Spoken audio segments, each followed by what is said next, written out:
नमस्कार दोस्तों। मध्य प्रदेश की राजनीति में एक भूचाल सा आ गया है। जैसे प्रधानमंत्री मोदी मध्य प्रदेश का अपना कार्यक्रम खत्म करके राजस्थान गए और राजस्थान से दिल्ली लौटे, उसके बाद एक नई लिस्ट, नई सूची जारी कर दी गई है भाजपा के द्वारा, जिसमें 39 नाम हैं जिन्हें विधानसभा का टिकट दिया गया है मध्य प्रदेश की।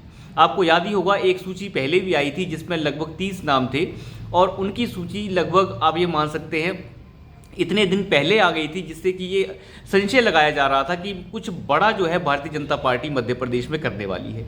लेकिन अब 39 लोगों की लिस्ट जो आई है उसे देखकर सभी के सभी हैरान हैं, क्योंकि उस 39 की लिस्ट में 7 नाम ऐसे हैं जिनमें से कुछ मंत्री हैं और कुछ सांसद हैं। मंत्री यानी केंद्रीय मंत्री हैं और कुछ सांसद हैं। अब आप अंदाज़ा लगाइए, 7 सांसद जिनमें से 3 मंत्री पद पे इस वक्त मौजूदा हैं। अब अंदाज़ा लगाइए, ऐसे लोगों को ये कहा गया है कि आप विधानसभा का टिकट पे विधानसभा का चुनाव लड़ेंगे। और इसमें मुख्य मुख्य नाम मैं आपको बताऊं, इसमें है नरेंद्र सिंह तोमर, एक केंद्रीय मंत्री हैं। अब केंद्रीय मंत्री को ये कहा गया है कि आप जाइए और विधानसभा का मध्य प्रदेश में चुनाव लड़िए, उन्हें जो है टिकट दे दिया गया है। इसका पहली बार वो विधानसभा का चुनाव लड़ेंगे। उसके बाद है प्रहलाद पटेल। अब प्रहलाद पटेल जो है वो भी पहली बार चुनाव लड़ेंगे और मंत्री पद पे हैं, वो फिलहाल केंद्र में मंत्री पद के ऊपर है। उसके बाद है फग्गन सिंह कुलस्ते। अब फग्गन सिंह कुलस्ते बहुत बड़े नेता है और पहले भी काफ़ी जो है कई बार वो जीत चुके हैं। और दूसरी बात यह है, लगभग 30-35 साल बाद वो जाके जो है इस बार विधानसभा का टिकट पे विधानसभा का चुनाव लड़ेंगे, क्योंकि कई दिन से वो सांसदी का ही चुनाव लड़ रहे हैं। कई वर्ष गुजर गए हैं उन्हें विधानसभा का चुनाव लड़े हुए। उसके बाद है उदय प्रताप, जो लगभग 15 साल बाद विधानसभा का चुनाव दोबारा लड़ेंगे, क्योंकि ये सभी के सभी सांसद हैं और इनमें से 3 मंत्री हैं। राकेश सिंह हैं और रीति पाठक हैं, गणेश सिंह हैं और एक और नाम इसमें जोड़ा गया है और वो नाम है कैलाश विजयवर्गीय का, जो पार्टी में महासचिव के पद के ऊपर है। अब कैलाश विजयवर्गीय का नाम क्यों जोड़ दिया गया है, देखिए ये बड़ा हैरानी वाली बात है और इन सभी लोगों के जो कमेंट्स आ रहे हैं वो बड़े हैरान करने वाले हैं। ये सभी के सभी जो है शुक्रिया अदा कर रहे हैं पार्टी का कि उन्होंने जिस तरीके की भी जिम्मेदारी हमें दी है उस जिम्मेदारी को निभाने के लिए हम बिल्कुल तैयार हैं। आपको पता ही है, प्रहलाद पटेल का काफ़ी बड़ी इमेज है और उनका जो बयान आया है उस बयान में उन्होंने ये लिखा है कि जिस तरीके से पार्टी ने उन्हें जिम्मेदारी दी है वो पार्टी की जिम्मेदारी को निभाने के लिए पूरी तरीके से तैयार हैं। अब सोचिए, एक मंत्री ये कह रहा है, केंद्रीय मंत्री, कि मैं मध्य प्रदेश में जाके विधानसभा का चुनाव लड़ने के लिए तैयार हूं और मैं इसके लिए पार्टी का शुक्रिया अदा करता हूं। आप अंदाज़ा लगाइए, ये सर बहुत सारी चीज़ें निकल कर आ रही हैं। उससे निकल के सबसे बड़ी चीज़ ये आ रही है कि जिस तरीके से भारतीय जनता पार्टी में कुछ कमियां मध्य प्रदेश में देखने को मिली है। जैसे 2018 में जब चुनाव हुआ था उस समय भारतीय जनता पार्टी हार गई, वहाँ पर जो है कांग्रेस की सरकार बन गई, कमलनाथ मुख्यमंत्री बन गए। लेकिन जैसे ही जो है ज्योतिरादित्य सिंधिया जो हैं अपने साथी विधायकों के साथ भारतीय जनता पार्टी में शामिल हो गए, तो फिर से जो है वहाँ पे सरकार जो है शिवराज सिंह चौहान की बन गई। लेकिन शिवराज सिंह चौहान अपने अंदर बदलाव तो बहुत सारे किए हैं, लेकिन वो बदलाव उतने काफ़ी नहीं हैं। ये बदलाव इतने काफ़ी नहीं होते, इससे ज़्यादा बदलाव की उन्हें आवश्यकता है और वो चेहरा काफ़ी पुराना हो गए हैं, लोग पक भी जाते हैं देख देख के।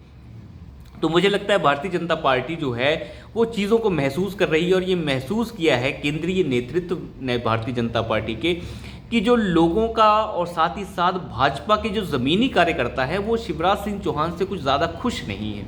हालांकि शिवराज सिंह चौहान बहुत सारी योजनाएं ला रहे हैं, जिसमें पता नहीं महिलाओं के लिए काफ़ी ज़्यादा चीज़ें हैं, जिसमें सिलेंडर है गरीबों के लिए, उसके बाद जो है लाडली बहना योजना है। इस तरीके टाइप की योजनाओं से वो डैमेज रिपेयर का काम कर रहे हैं, डैमेज कंट्रोल वो कर रहे हैं, लेकिन कोई ख़ास फ़ायदा इन चीज़ों का ज़मीनी तौर पे दिखता नहीं है, क्योंकि ये बिल्कुल आप इमरजेंसी वाले टाइम पे कर रहे हैं, जैसे कि अशोक गहलोत राजस्थान में कर रहे हैं। इन चीज़ों का कोई ख़ास फ़ायदा नहीं हो पाता। तो इसलिए मुझे लगता है डैमेज कंट्रोल तो अलग जगह पे है, लेकिन भारतीय जनता पार्टी चाहती है कि जिस तरीके से कार्यकर्ता शिवराज सिंह से नाराज़ है, उस कार्यकर्ता को दोबारा से जगाने के लिए कुछ ऐसा मैसेज देना होगा कि हम नेतृत्व को चेंज करना चाह रहे हैं। और मुझे ये लगता है कि केंद्रीय नेतृत्व जो है ये बिल्कुल ठान चुका है कि शिवराज सिंह चौहान के नेतृत्व को बदला जाएगा। और अगर शिवराज सिंह चौहान के नेतृत्व को बदला जाता है तो ये कार्यकर्ताओं के लिए बूस्टअप होगा, क्योंकि कार्यकर्ता भी चाहते हैं कि किसी नए को नेतृत्व दिया जाए, लेकिन भाजपा दो चीज़ों से डर रही है।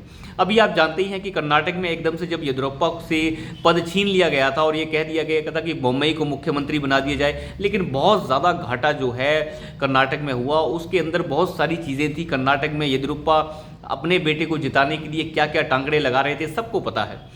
तो मतलब सारी की सारी अंतर्कलह इतनी ज़्यादा थी कर्नाटक में कि भारतीय जनता पार्टी को इतना घाटा हुआ वहाँ पे।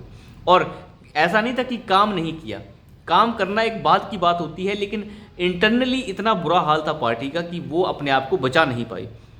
इसीलिए भारतीय जनता पार्टी ये गलती यहाँ नहीं दोहराना चाहती कि हम यहाँ पे जो हैं ये शिवराज सिंह चौहान को हटा दें साइड पे, उनका वोट बैंक भी बर्बाद हो जाए और किसी दूसरे को सीएम के तौर पे चेहरे को आगे कर दें। भारतीय जनता पार्टी ये रिस्क नहीं लेना चाहती, लेकिन कार्यकर्ताओं में ये मैसेज दे दिया गया है कि जो केंद्रीय नेतृत्व के 7 सांसदों और जिनमें से 3 मंत्री हैं, चाहे वो फग्गन सिंह कुलस्ते हों, प्रहलाद पटेल हों, चाहे और नरेंद्र सिंह तोमर हों, इन सभी को जो है बड़ी भूमिका देने की तैयारी कर ली गई है। और दूसरी बात, कैलाश विजयवर्गीय का नाम तो इसमें है ही, तो बड़ी जिम्मेदारी इनको दी जा रही है। इसका मतलब बाद में इनका पद भी बड़ा हो सकता है और शिवराज सिंह चौहान के पद को शिफ्ट करके केंद्र में लाया जा सकता है, या उन्हें केंद्रीय मंत्री बनाया जा सकता है, या केंद्र में उन्हें कोई भूमिका दी जा सकती है। क्योंकि मुझे लगता है कि अब उनकी भूमिका मध्य प्रदेश से तो कम खत्म कर देनी चाहिए, क्योंकि मध्य प्रदेश में वैसे तो ज़मीनी हकीकत पे भारतीय जनता पार्टी और संघ की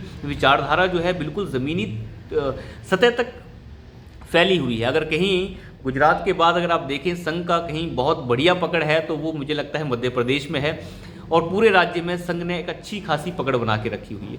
लेकिन इस चीज़ का फ़ायदा भारतीय जनता पार्टी को तभी मिलता है जब नेतृत्व जो मध्य प्रदेश का स्थानीय नेतृत्व है वो भी बिल्कुल बेहतरीन काम कर रहा हो। अगर हर बार अगर आप काम नहीं कर रहे हैं तो संघ भी इसमें आपकी कोई मदद नहीं कर सकता। और कार्यकर्ताओं को जगाने के लिए ये सबसे बेहतरीन कदम जो है भारतीय जनता पार्टी ने उठाया है, जिससे कार्यकर्ताओं को ये संदेश मिल गया है कि नेतृत्व का बदलाव इस बार होने वाला है। क्योंकि इतने बड़े केंद्रीय सांसद और मंत्री जो केंद्रीय में मंत्री हैं, अगर उन्हें शिफ्ट करके नीचे लाया जा रहा है तो इसके पीछे बहुत बड़ी बात है।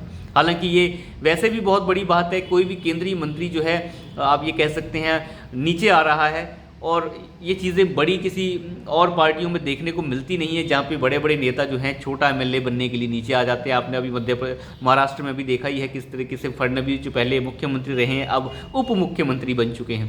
तो ये चीज़ें जो है मुझे लगता है भारतीय जनता पार्टी में ही मुमकिन है, जहाँ पे पार्टी का जो कमांड है उसको नेता नीचे के बिल्कुल सार्थक ढंग से लेते हैं। तो अभी के लिए इतना ही, धन्यवाद।